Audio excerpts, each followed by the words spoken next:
ULCCS chairman Rameshan പാലേരിയുടെ ഭൗതികദേഹം Kozhikode town ഹാളിൽ പൊതുദർശനത്തിനായി എത്തിച്ചു.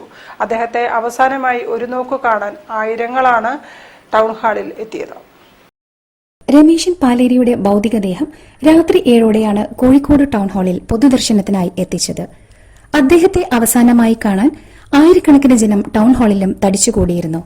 Aster DM quality care executive chairman doctor Azad Moopen, വനിതാ കമ്മീഷൻ അധ്യക്ഷ പി Sathyadevi, mayor O Sadasivan, CPM ജില്ലാ സെക്രട്ടറി M മെഹബൂബ്, CPI ജില്ലാ സെക്രട്ടറി P ഖവാസ്, മുൻ ജില്ലാ secretary KK Balan, sports council president P Nikhil, LDF convenor Mukkam Muhammad, മുൻ മന്ത്രിമാരായ AK ശശീന്ദ്രൻ, അഹമ്മദ് ദേവർകോവിൽ, BJP ജില്ലാ പ്രസിഡന്റ് KP പ്രകാശ് ബാബു, ദേശീയ സമിതി അംഗം KP ശ്രീശൻ, സംസ്ഥാന cell coordinator VK Sajeevan, TV Unnikrishnan, മുൻ MLAമാരായ AK Muneer, A Pradeep Kumar, KP Kunhammad Kutty, Thottathil Raveendran, Lindo Joseph, PTA Rahim, George M Thomas, Kerala Congress M ജില്ലാ president TM Joseph, EP Damodaran, K Lohia, doctor K Moidu, NCP നേതാവ് PM സുരേഷ് ബാബു, NCPA സംസ്ഥാന secretary MP Suryanarayanan, save green society president K Rajul Kumar, director K Jagadish, ചലച്ചിത്ര നിർമ്മാതാവ് CH മുഹമ്മദ്,